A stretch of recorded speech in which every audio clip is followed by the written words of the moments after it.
കാണൂ പരസ്യരഹിതമായ ഏറ്റവും പുതിയ എപ്പിസോഡുകൾ. എടാ, പ്രിയയുടെ യഥാർത്ഥ വരൻ ഈ ഞാൻ തന്നെ. നാളെ നടക്കാൻ പോകുന്നത് എന്റെയും പ്രിയയുടെയും വിവാഹമാ. നാളത്തെ ദിവസം അതെന്റേതാ, എന്റേത് മാത്രം.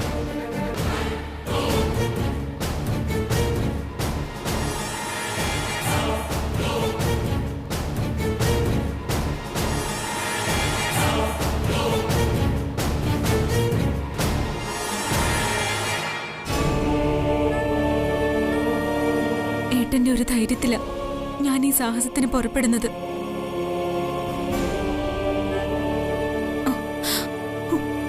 അത്രയ്ക്ക് ടെൻഷനാ ഞാൻ അനുഭവിക്കുന്നത്. ഇങ്ങനെ ടെൻഷൻ അടിച്ചിട്ടൊന്നും ഒരു കാര്യമില്ല പ്രിയ. ധൈര്യമായിട്ട് വരുന്നത് നേരിട്ടേ പറ്റൂ. പറ്റിയ തെറ്റിന് പശ്ചാത്തപിച്ചിട്ട് ഇപ്പൊ ഒരു കാര്യമില്ലെന്ന് എനിക്കറിയാം. ഞാൻ കാരണം ഏട്ടൻ ആരുടെ എല്ലാം മുന്നിൽ തലകുണിക്കേണ്ടി വന്നു, ആരോടെല്ലാം വഴക്കിടേണ്ടി വന്നു. ഒരു ആൺകുട്ടി ഒരു പെൺകുട്ടിയും തമ്മിൽ സ്നേഹിക്കുന്നത് നമുക്ക് ചുറ്റും നടക്കാത്ത കാര്യമൊന്നുമല്ല. പക്ഷേ ഇവനെപ്പോലൊരു ചതിയന്റെ കാര്യത്തിൽ കുറച്ചുകൂടി ശ്രദ്ധിക്കണമായിരുന്നു.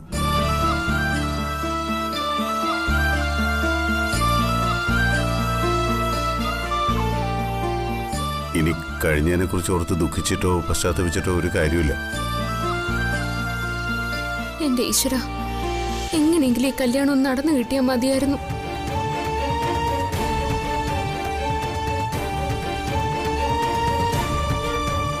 നീ ധൈര്യമായിട്ടിരിക്കെ. നാളെ അവിനാശ് വരില്ല. രാജീവ് തന്നെ നിന്റെ കഴുത്തിൽ താലി കെട്ടും.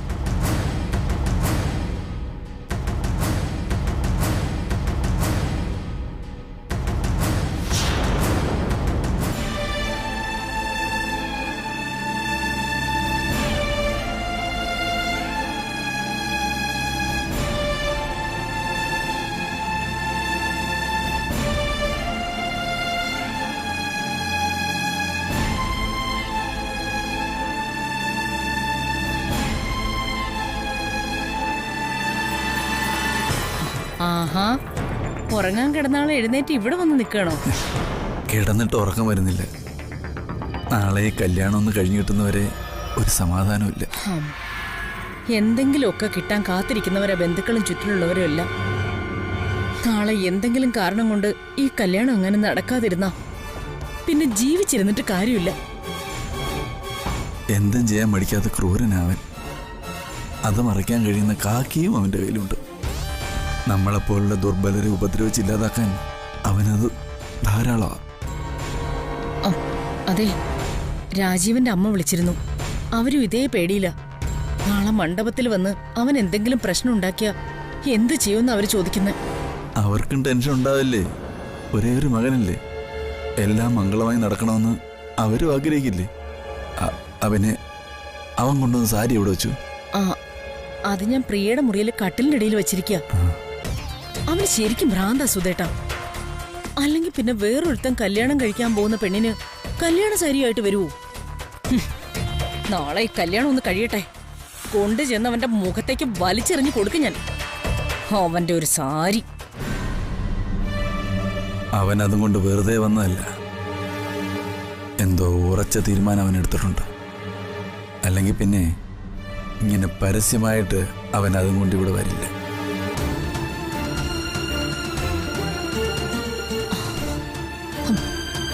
സുധേട്ടാ, നമ്മൾ എന്ത് ചെയ്യും? ഒരച്ഛൻ്റെ ജീവിതത്തിൽ ഇതൊരു പ്രതിസന്ധി ഘട്ടം തന്നെയാണ്.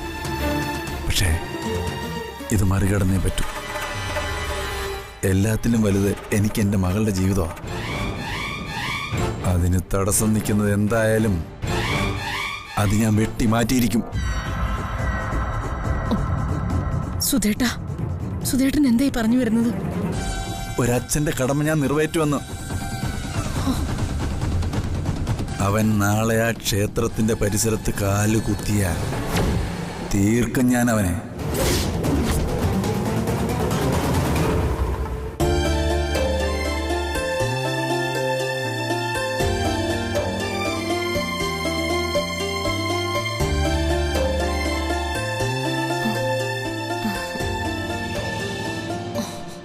മോളെ പ്രിയേ, എന്താ അമ്മേ? നിന്റെ അച്ഛനത് എന്ത് ഭാവിച്ച? അച്ഛൻ എന്ത് പറ്റി? അവനെ നാളെ കൊല്ലുന്നൊക്കെയാ നിന്റെ അച്ഛൻ പറയുന്നത്. ആരെ? ആ അവിനാശിനെ.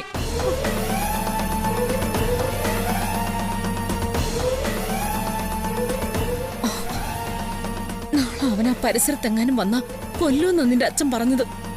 എന്നിട്ട് ജയിലിൽ പോയി കിടക്കൂ അത്രേ. ഈശ്വര, ആ നാശം പിടിച്ചവൻ വരല്ലേ ഭഗവാനെ. വരും.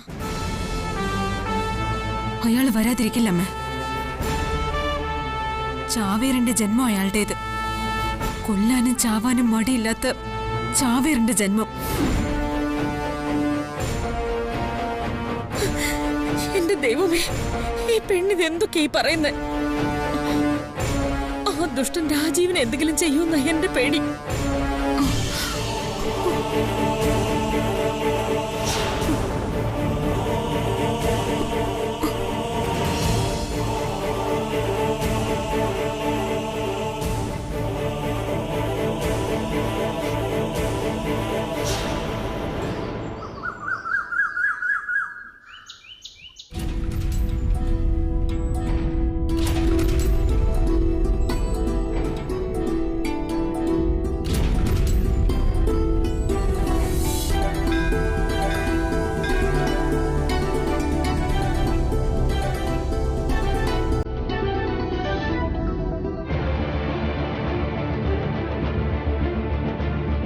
ചേച്ചി, എനിക്ക് കുടിക്കാൻ കുറച്ച് വെള്ളം വേണം. ആ, ഞാൻ ഒഴിച്ചുതരാം.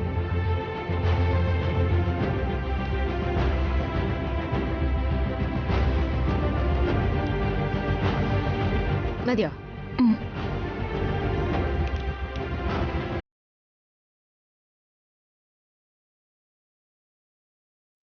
നീ ഇങ്ങനെ ടെൻഷൻ അടിച്ചിട്ട് എന്താ കാര്യം? ധൈര്യമായിട്ടിരിക്കുക. ചേച്ചി, ടെൻഷൻ കൊണ്ട് എന്റെ തൊണ്ട വരളുന്നു. പ്രിയമോളെ, ടെൻഷൻ അടിച്ചെങ്കിലും ഇല്ലെങ്കിലും ദൈവം തീരുമാനിച്ച പോലെ നടക്കൂ. നീ പേടിക്കണ്ട.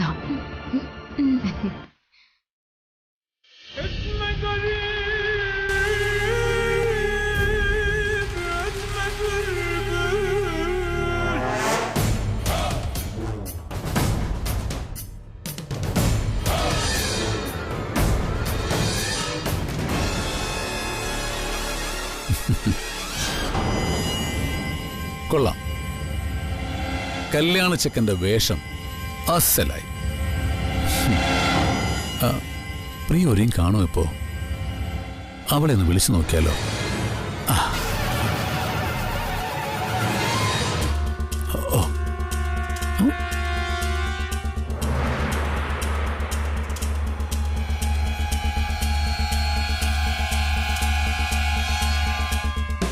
ഓ, രാവിലെ ഒരുങ്ങുന്ന തിരക്കിലായിരിക്കും. അതായിരിക്കും ഫോൺ എടുക്കാത്തത്. വേണ്ട, ഇനിയിപ്പോ വളരെ കുറച്ച് സമയം. അത് കഴിയുമ്പോ അവളെന്റെ ഭാര്യയാവും.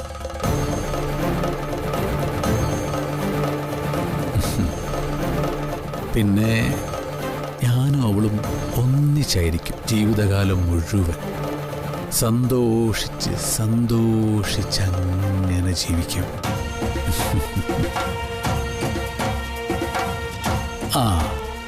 എന്തായാലും ഒരു സെൽഫി അങ്ങെടുക്കാം, എന്നിട്ട് പ്രിയയ്ക്ക് അയച്ചു കൊടുക്കാം.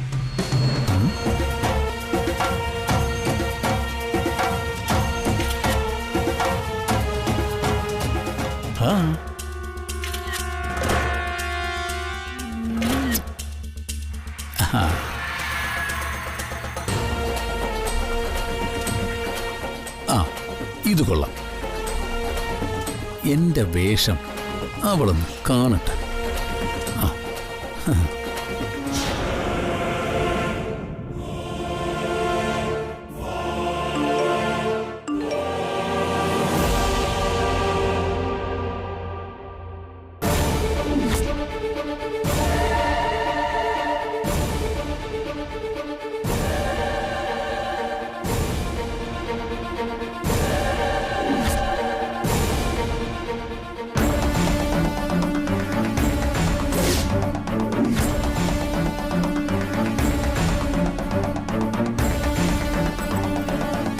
ചേച്ചി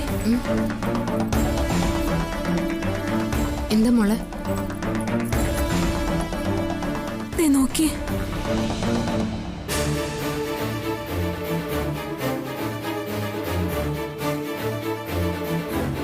ഞാൻ പറഞ്ഞില്ല അവൻ വരും. ഈ കല്യാണം നടത്താൻ അവൻ സമ്മതിക്കില്ല.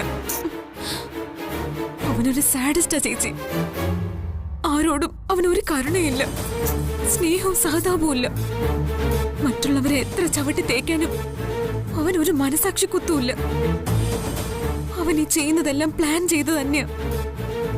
അവൻ എന്റെ ജീവിതം തകർക്കും. നീ ഇങ്ങനെ പേടിക്കല്ലേ പ്രിയ, ഞങ്ങൾക്ക് നിന്റെ കൂടെ ഇല്ലേ?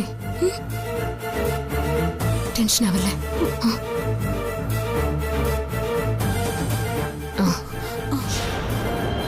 ഇതുവരെ റെഡിയായി കഴിഞ്ഞില്ലേ? എന്താ പ്രിയേ, എന്തു പറ്റി?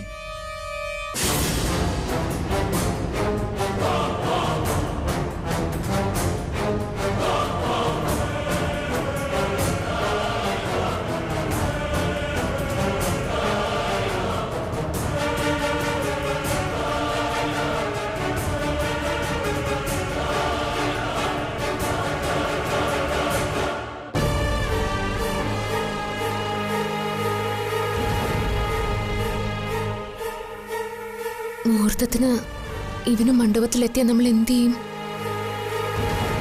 അവനോട് വരില്ല. അവൻ ഇന്ന് ആ വീട്ടിൽ നിന്ന് എങ്ങനെ ഇറങ്ങണമെന്ന് ഞാൻ തീരുമാനിക്കും.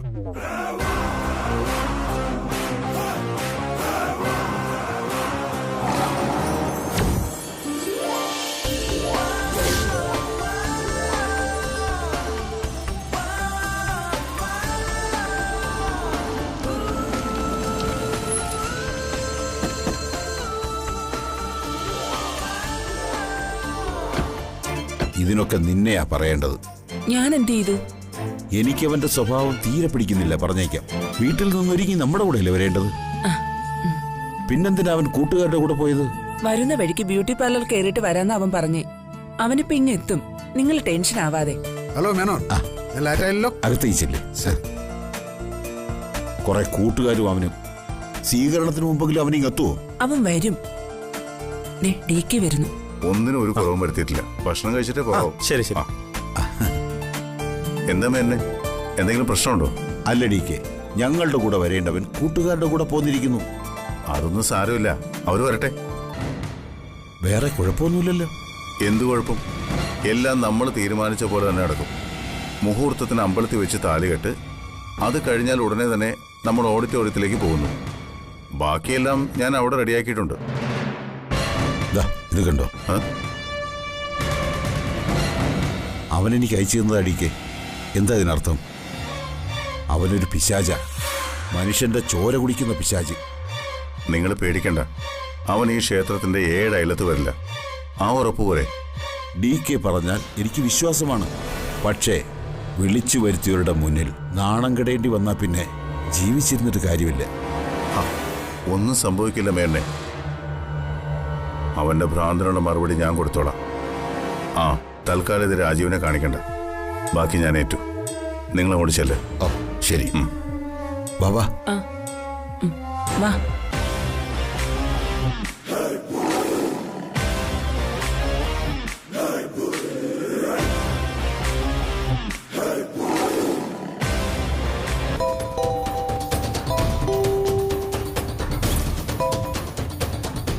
Hello madam. കല്യാണച്ചെക്കൻ രാവിലെ ഒരുങ്ങി കഴിഞ്ഞോ? റെഡിയായിക്കൊണ്ടിരിക്കുന്നു. അവിനാഷ് വിചാരിക്കും പോലെ കാര്യങ്ങളൊക്കെ എളുപ്പമാണെന്ന് തോന്നുന്നുണ്ടോ? അതൊരു കല്യാണ സ്ഥലമാണ്. വരനും വധുവും അവരുടെ എല്ലാ ബന്ധുക്കളും ഉണ്ടാവും. അതിനിടയിൽ നിന്ന് ആ പെൺകുട്ടിയെ വിളിച്ചോണ്ട് പോയി കല്യാണം നടത്താൻ റിസ്ക് കൂടുതലാ. അതും ഇപ്പൊ ആ പെൺകുട്ടിക്ക് നിങ്ങളോട് ഇഷ്ടമില്ലാത്ത നിലയിൽ. അതെ, ഒരു കാര്യം തീരുമാനിച്ചു കഴിഞ്ഞാൽ പിന്നെ അതിൽ നിന്ന് പിന്നിലേക്ക് പോകുന്ന ശീലം എനിക്കില്ല. ഇത്രയും നാൾ ഞാൻ അവളെ സ്നേഹിച്ചത് ഏതെങ്കിലും ഒരു കോന്തം വന്ന് കെട്ടിക്കൊണ്ടുപോകാനല്ല. എനിക്കറിയാം വ്യക്തമായിട്ടറിയാം എന്ത് ചെയ്യണമെന്ന്. അവിനാശ് ഉദ്ദേശിക്കുന്ന പോലെ ഈ കല്യാണം നടന്നാൽ DKക്ക് നമ്മൾ കൊടുക്കുന്ന ഏറ്റവും വലിയ തിരിച്ചടിയായിരിക്കും ഇത്. എന്നെ ചതിച്ചിട്ട് ഞാൻ അവളെ രക്ഷപ്പെടാൻ അനുവദിക്കില്ല മാഡം. എനിക്കവളെ വേണം. അവക്ക് വേണ്ടിയാ ഞാൻ എന്റെ ഭാര്യയെ പോലും ഉപേക്ഷിച്ചത്. എന്നെ വിവാഹം കഴിക്കാമെന്ന് അവളെനിക്ക് വാക്ക് തന്നതാ. എന്നിട്ടിപ്പ കാലുമാറാൻ ഞാൻ സമ്മതിക്കുവോ? അവർ നിശ്ചയിച്ച മുഹൂർത്തത്തില് ഞാൻ അവളുടെ കഴുത്തിൽ താലി കെട്ടിയിരിക്കും. എല്ലാം ഭംഗിയായി നടക്കട്ടെ. Wish you all the best. Thank you madam. നമുക്കിനി കല്യാണം കഴിഞ്ഞിട്ട് കാണാം. ഞങ്ങൾ ഒന്നിച്ചു വരാം. Okay okay, bye. ഓ ബൈ.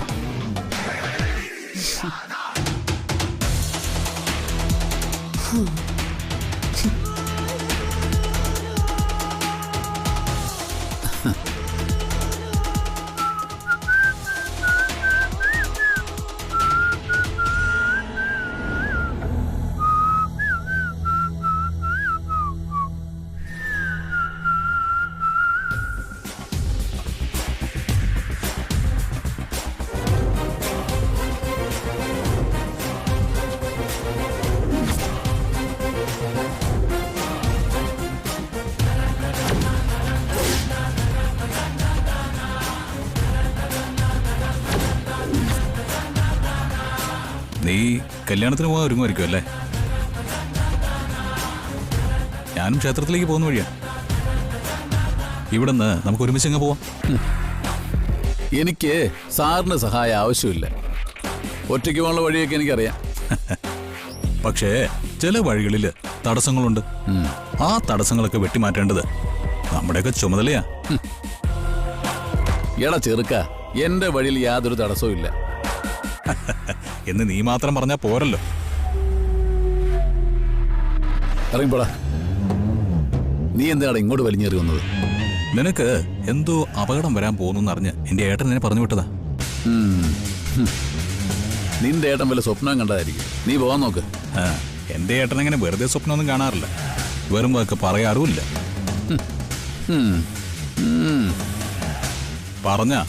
പറഞ്ഞതുപോലെ ചെയ്യുന്ന ആളാ എന്റെ ഏട്ടൻ. എന്താ ഈ മുടി കാണിച്ചു വെച്ചിരിക്കുന്നത്? ശരിയായില്ല. ഞാൻ ശരിയാക്കി തരാം.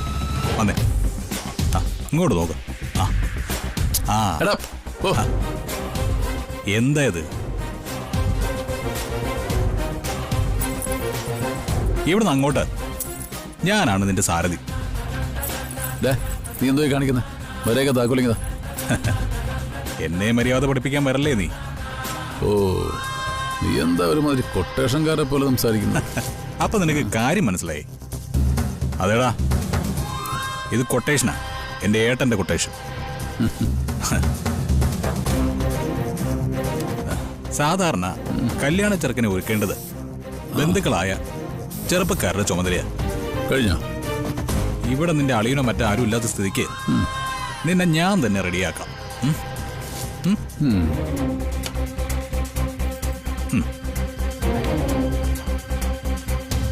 നോക്കട്ടെ, കൊള്ളാം. തൃപ്തിയായി? ഓ, ഒരു താലി പൂജ. പേര്? രാജീവ്. നക്ഷത്രം?